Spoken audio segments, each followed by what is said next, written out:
You never expect the people you love most to turn your life upside down. Yet, that's exactly what happened to me one evening, in the quiet of my own living room, when my daughter walked in with a demand that still echoes in my mind. I was sitting with a cup of coffee, savoring a small slice of peace. At my age, 58, you cling to moments like that. But my daughter, Allison, had a look in her eyes that told me there would be no peace tonight. She didn't sit down. She didn't even greet me with a hug the way she used to when she was younger. Instead, she crossed her arms and stood before me like a prosecutor about to deliver a verdict. "Dad," she began, "you need to help us. Brian is drowning. He owes money, and we can't handle it alone. You have to pay." Her words hit me harder than if she had slapped me. I set my cup down carefully, as though even my coffee might shatter from the tension in the room. "Allison," I said slowly, "how much are we talking about here?" She looked away for a moment, then forced herself to meet my eyes again. $50,000. The air in the room shifted. 50,000. My heart sank. My daughter knew I wasn't a rich man. I'd worked my whole life, saved carefully, but I lived modestly. That kind of money wasn't tucked away under a mattress waiting to be handed out. "What happened?" I asked, though part of me wasn't sure I wanted the answer. "It doesn't matter what happened," she snapped. "What matters is that you're his father-in-law, and it's your responsibility to help us. Brian is family now. If you really care about me, you'll do this." Her tone pierced deeper than the request itself. Responsibility? I'd been a responsible father all her life, through scraped knees, college tuition, heartbreaks, and every storm in between. But this was something else. I sat there, stunned, listening as my own daughter painted me as some kind of villain for hesitating. She spoke of loyalty, of duty, of what a real father would do. Each word twisted like a knife.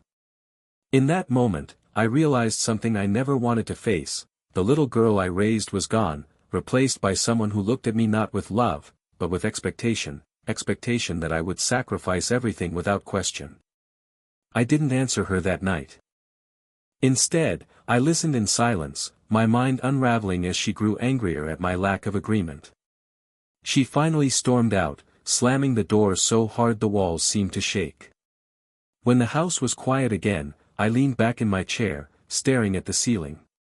I had no idea what the future held, but I knew one thing for certain: nothing would ever be the same again. You can tell a storm is coming long before the first drop of rain.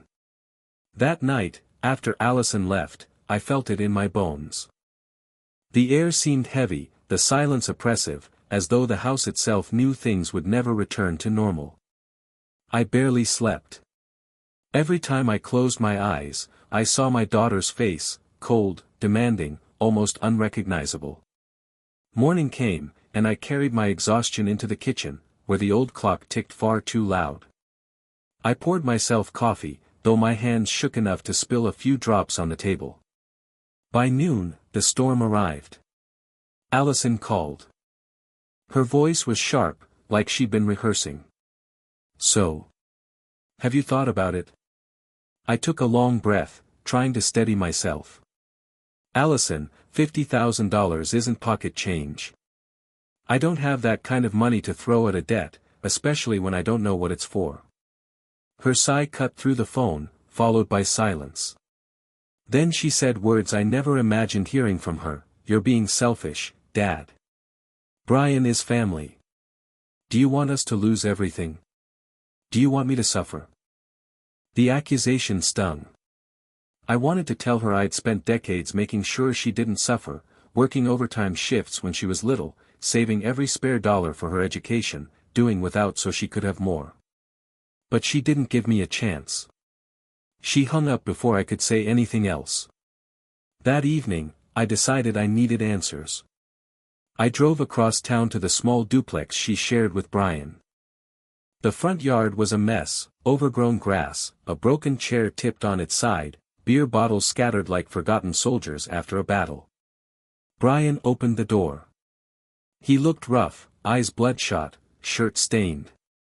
The smell of stale alcohol clung to him. "Oh. It's you," he muttered, stepping aside without much courtesy.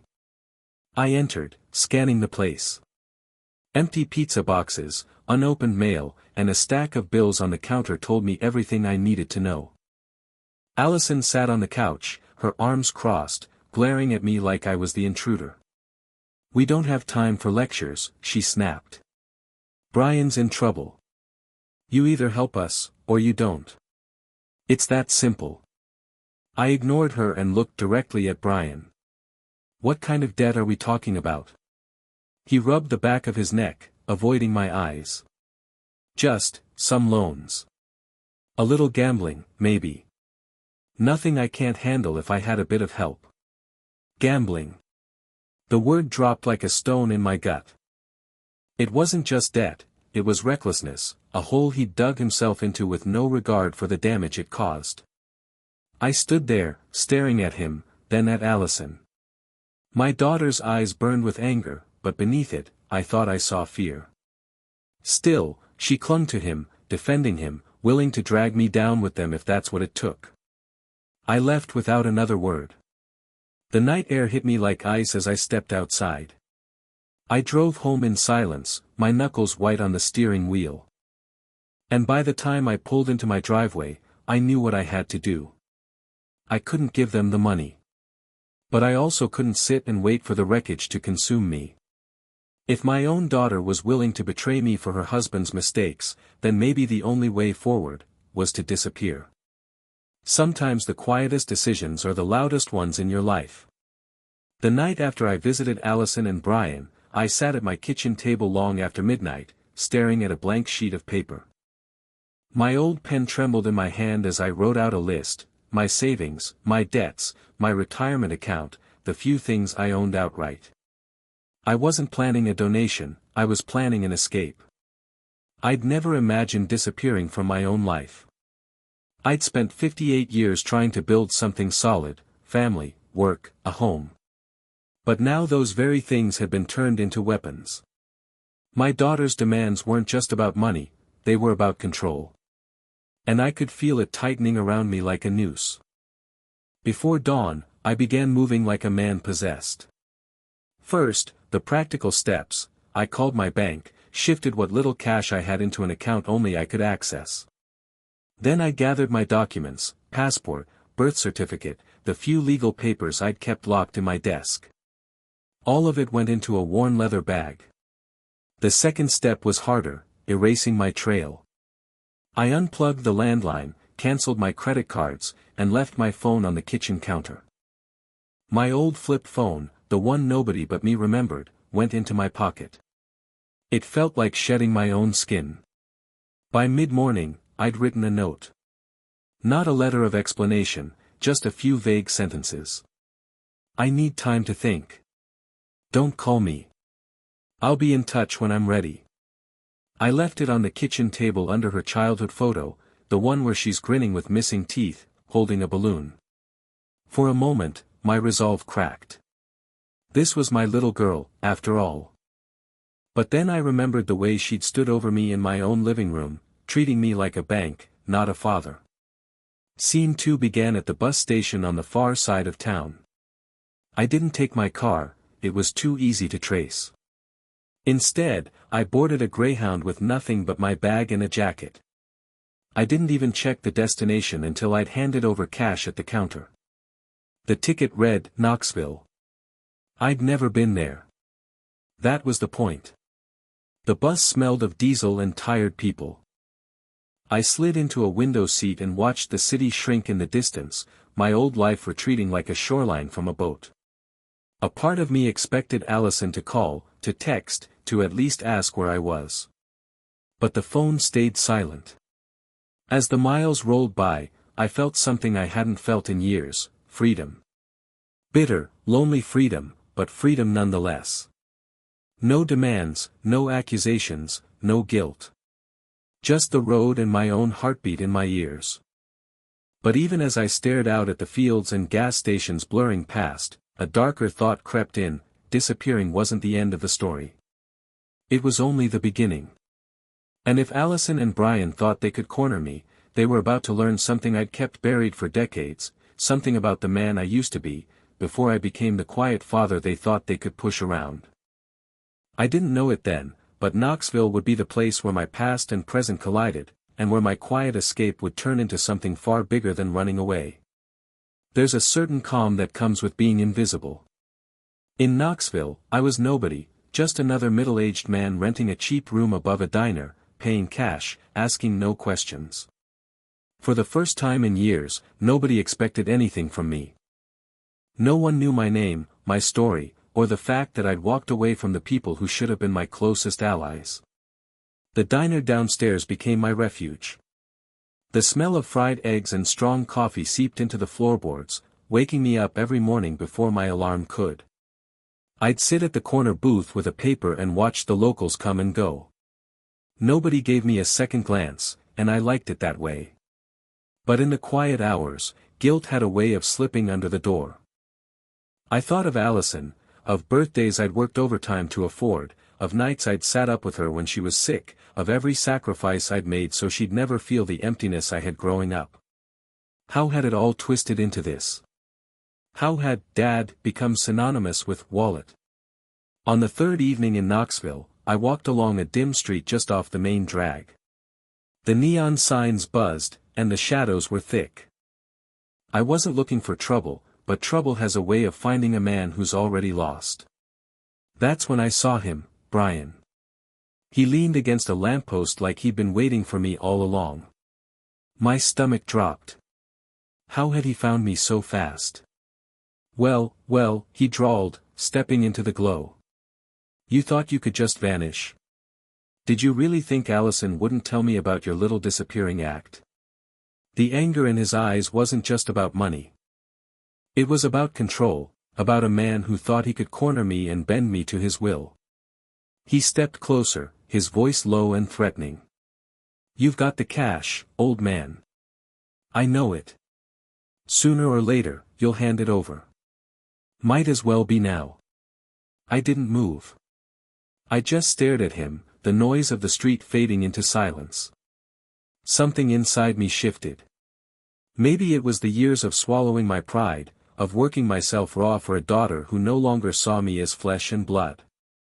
Or maybe it was the realization that this reckless boy thought he could intimidate me. Brian, I said quietly, you've made a mistake. For a flicker of a second, he faltered. He must have seen it in my eyes, the steel I'd kept buried under decades of being a quiet, reliable man. He recovered quickly, scoffing, but I could tell I'd unsettled him. He turned and walked away, tossing a threat over his shoulder. Don't make me come back, old man. You won't like it when I do. As his shadow disappeared into the night, I realized something important. I couldn't just vanish and hope for peace. Brian wasn't going to let me go. And if Allison was truly on his side, then this was no longer about escaping. It was about preparing. I went back to my rented room, locked the door, and sat on the edge of the bed. My hands didn't shake this time. I knew what I had to do. If Brian thought he was the only one who could play dirty, he was about to learn just how wrong he was. It's strange how quickly survival instincts return once you realize you're being hunted. I hadn't felt that sharp edge in years, but the night Brian tracked me down in Knoxville, it cut through me like an old wound reopening. The man thought I was weak. He thought age had dulled me. He was wrong. The next morning, I walked to the pawn shop 2 blocks from the diner. The bell above the door jingled as I stepped inside, greeted by the smell of dust and gun oil. Behind the counter, a heavy-set man with a bald head and a long scar across his cheek gave me a look that weighed and measured me in an instant. "What are you after?" he asked. "Protection," I said simply. He didn't ask questions, just led me to a glass case. Inside were handguns, knives, and other tools for men who lived in shadows. My hand hovered over a small revolver. It reminded me of the service weapon I'd qualified on back when I was younger, back before life had become about mortgages and PTA meetings. I bought it with cash, along with a box of ammunition. As he bagged it, the man gave me a nod, as though he understood without needing to be told. Scene 2 unfolded that evening. I returned to my rented room, shut the blinds, and sat at the table with the revolver laid out before me. I loaded each round slowly, feeling the weight settle into my palm. This wasn't about aggression, it was about readiness. But even with the weapon close, my mind was restless. I replayed Allison's face in my memory, her words, her cold tone. Was she truly blinded by love for Brian, or had she already decided her father was expendable? I needed answers, but not from her lips. Not yet. Instead, I began to track. Brian wasn't a careful man. I'd seen the stack of bills, the bar receipts, the gambling slips scattered in their duplex. And I knew his kind, the sort who strutted until someone stronger pushed back. So I started small. I asked questions at the diner, slipped into conversations at the bus station, listened in on murmurs in the back of smoky bars. Knoxville had its share of gamblers, and it didn't take long before Brian's name surfaced. "He owes Big Tommy," one man muttered over his beer. "Guy's been running tabs all over town. Surprised he's still walking around free." Big Tommy. The name carried weight. If Brian was in debt to a man like that, 50,000 was just the beginning. That night, lying in the creaky bed, I realized something chilling. Brian hadn't wanted me to pay off his debts to save him. He wanted me to step into the fire for him. He was dangling me like bait in front of wolves, hoping they'd devour me instead. The betrayal wasn't just Allison's demands. It was Brian's plan all along. And if that was true, then my disappearance wasn't cowardice, it was strategy. The game had changed, and now, I was the one holding the cards. The first hook of danger is fear. The second is anger. By the time I woke up the next morning, fear had burned off and only a cold, deliberate anger remained. Brian had tried to make me his shield, and Allison had helped him slip the knife between my ribs without even seeing it. I ate breakfast at the diner like nothing was wrong, scrambled eggs, black coffee, toast. But my mind was already somewhere else, mapping the steps I would need to take. Disappearing wasn't enough anymore. If I wanted my life back, I had to know exactly what Brian was doing and who this Big Tommy really was. I spent the afternoon at a rundown pool hall on the edge of town. The felt on the tables was torn, and cigarette smoke curled in lazy loops toward the ceiling fans. The bartender recognized me from my quiet visits over the last few days and nodded. "Looking for someone?" he asked. "Information," I said. I slid him a folded 20. He slid me a name and an address scribbled on a napkin. Tommy Russo, 5th and Jefferson. I tucked it into my jacket, finished my beer, and left without a word. Scene 2 started as dusk settled over Knoxville. The address turned out to be a small brick office above a shuttered barbershop. No sign, no plaque, just a steel door and a buzzer. I didn't ring it. Instead, I waited across the street, leaning on a lamppost like any other tired old man watching the world go by. At 8:17 p.m. Brian showed up. I knew his walk, even at a distance, nervous, shoulders hunched, a man rehearsing excuses in his head. He knocked twice, waited, and was let in by a tall, narrow figure in a black coat. I stayed until the lights inside flicked off. 10 minutes later, Brian left, face pale, wiping sweat from his brow. He didn't see me slip into the shadows and follow him for half a block. That's when I heard it. His voice, low into his phone, "He'll come through. He's got money. He's just playing hard to get." I froze in the dark. He wasn't talking about paying off the debt himself. He was telling Tommy's men that I would pay it. That he'd deliver me, like a lamb to slaughter. He hung up and turned the corner. I let him go. I didn't need a confrontation, not yet. I needed a plan. Back in my rented room, I wrote everything down, the address, the time, the words I'd overheard. My handwriting was steady. The anger in me had turned into something sharper, colder. If Brian wanted to use me as his shield, then he was about to learn what happens when a man like me stops playing nice. He'd made a career of gambling.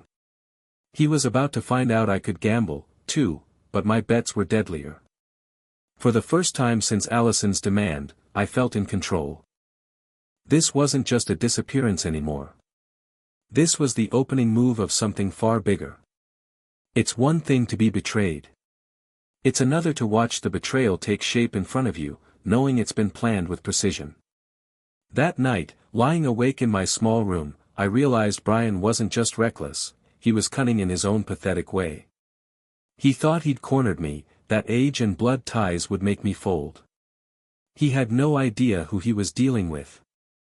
The next morning, I dressed plainly and walked to the public library. You can learn a lot in places most people ignore.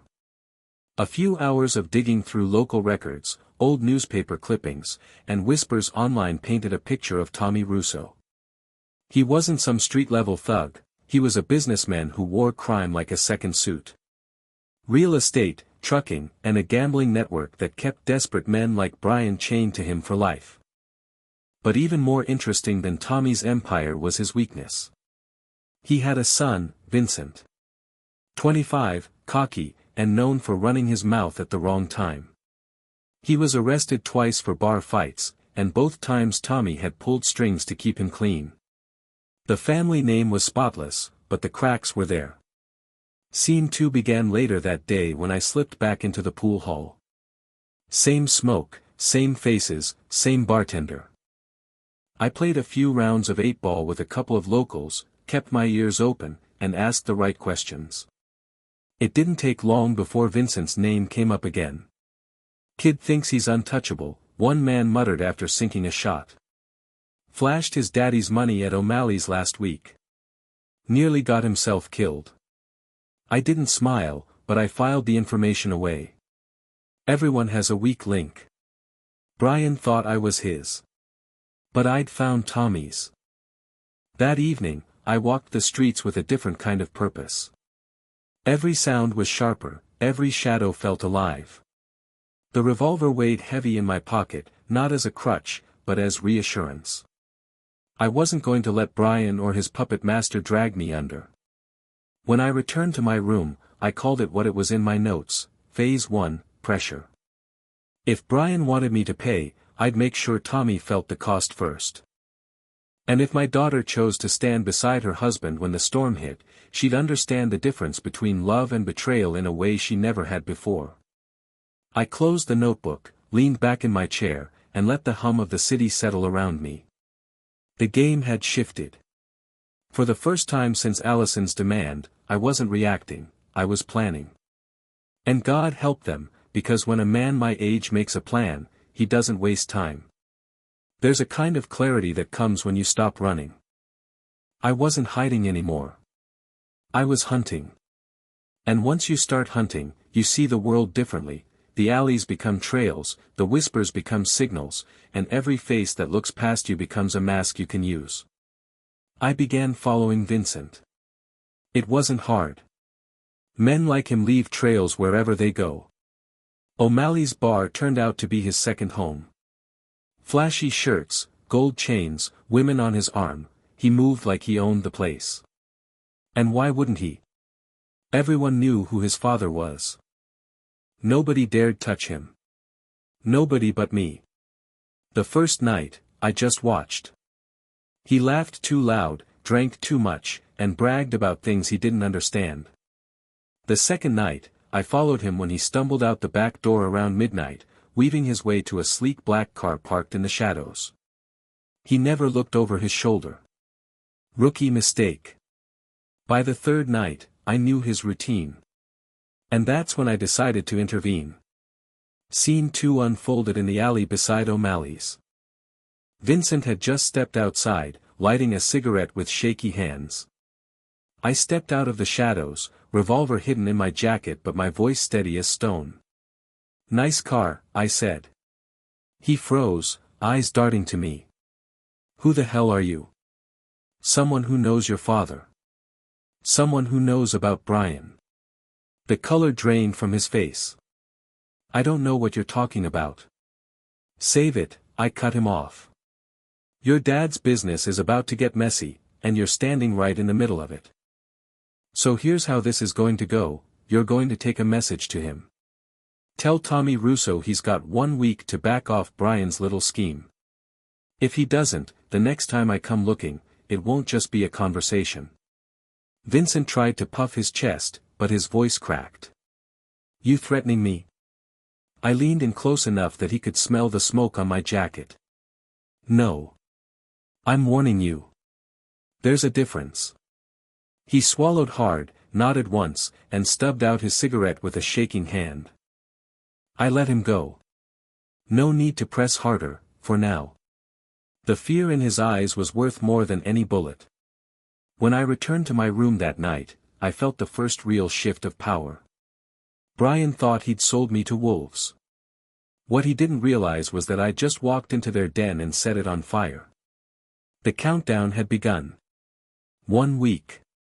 And when Tommy came knocking, I'd be ready.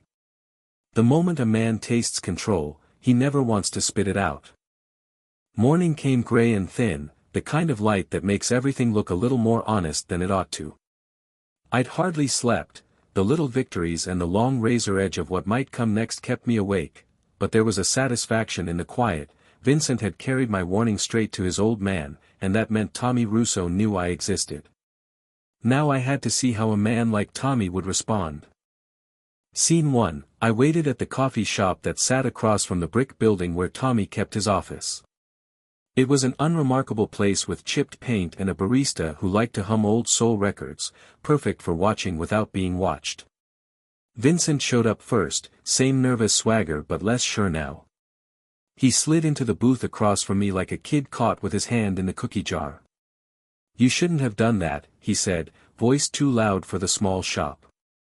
My dad doesn't like people talking to him the way you talk. I don't want to hurt him, I said. I want him to stop using people like Brian. 1 week, Vince. Tell your father that. Back off, and this goes away. I kept my voice low and even. Somewhere along the line, I'd learned how to talk to scared men. They listen better that way. He scoffed, then fumbled with an envelope and pushed it across the table. Inside were photographs, Tommy in suits, Tommy with a ledger, a truck with a license plate tied to shipments that didn't look right. Vincent's fingers shook as he slid them back. You got someone working for you, he asked. Because if this is a setup. Not a setup, I said. An option.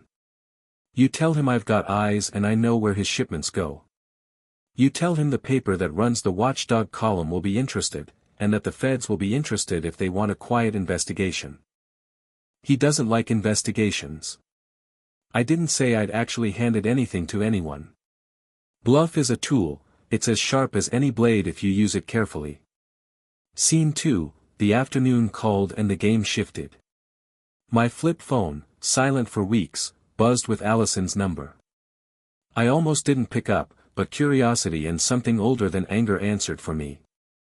Dad, please, she said, voice breaking in a way that used to call me from doorways to help her with scraped knees. They came. Tommy sent men to our place. Brian says we're in more trouble than before. He says you started something. The voice I heard then wasn't the prosecutor I'd faced in my living room. It was my daughter, bare and scared. Somewhere between the demand for money and the coldness that followed, I had forgotten she could still be afraid. Where are you? I asked. Not because I planned to run to her, because I needed to know how deep the teeth were now. In the neighbor's shed. They took the car. Brian says don't call anyone. He says, she swallowed hard. He says this is because of you. He says you promised protection and then you vanished. I pictured the duplex, the broken chair, the beer bottles like the scattered bones of a life. Brian's cowardly calculation had turned into a live wire that now burned them. My anger folded into a new, harder thing, responsibility. I hadn't planned to be their cavalry. But I hadn't planned for Tommy to burn them either.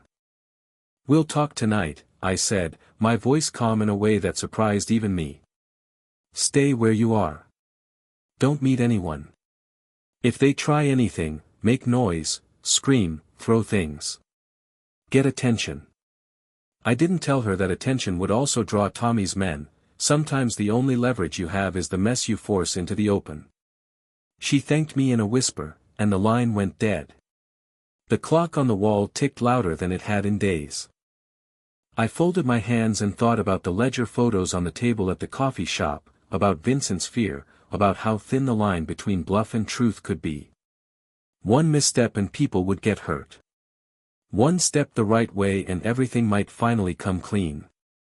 I walked out of the coffee shop into the gray light and felt the weight of the next move settle on my shoulders.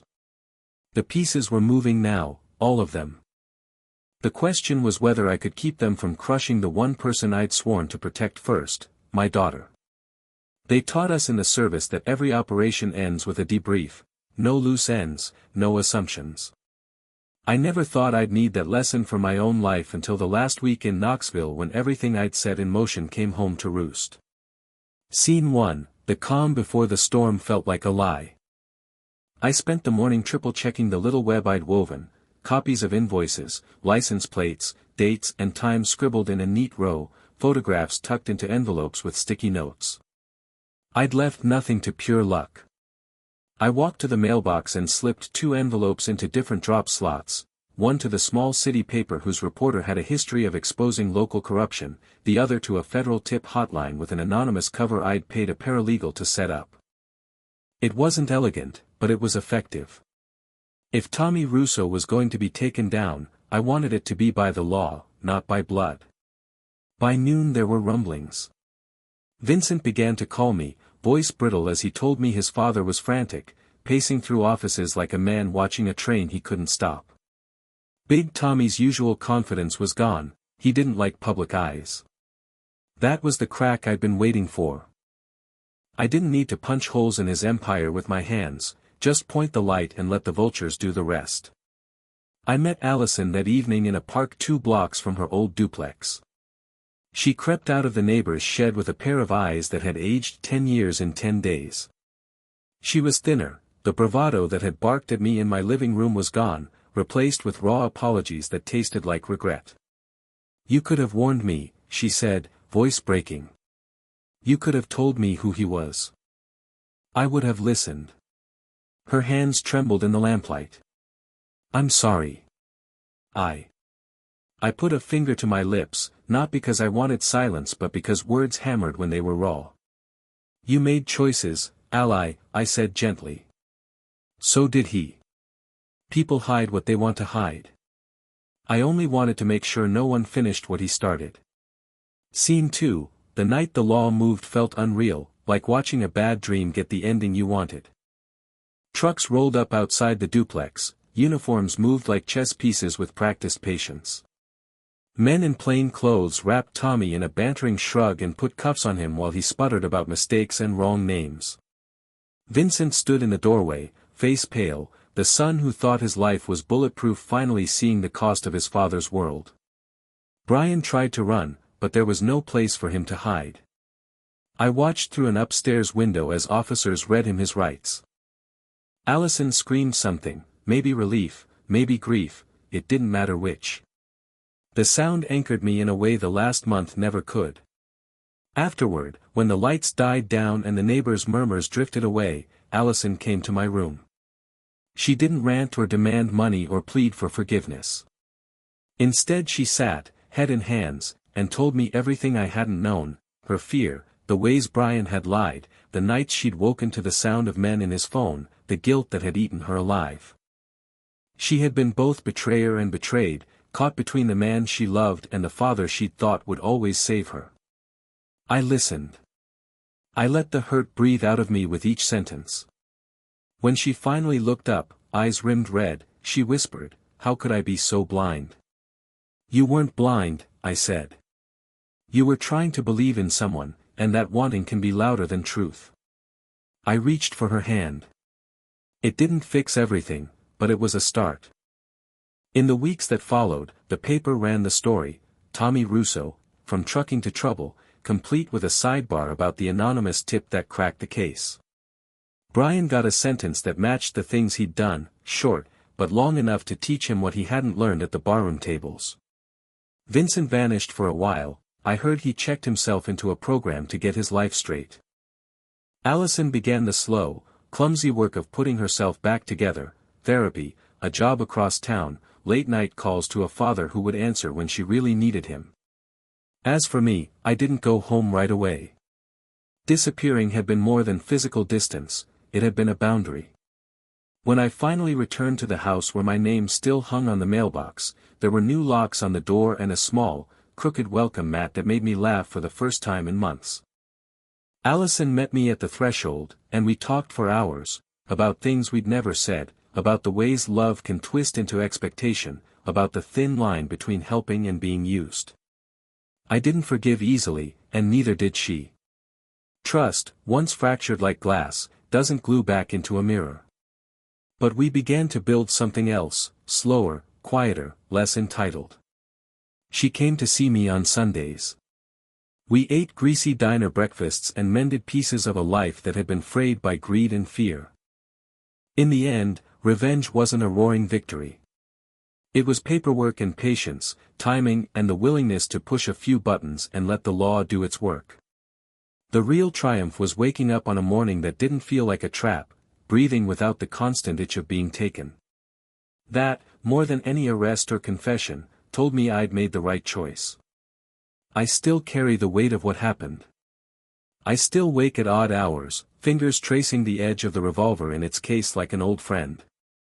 But there's a new ledger in my mind now, one where the balance isn't just numbers and debts, but choices and consequences. Allison will always be my daughter, but she will no longer be my bill. And for the first time since the night she demanded my money, I felt the quiet return, steady, earned, and finally mine.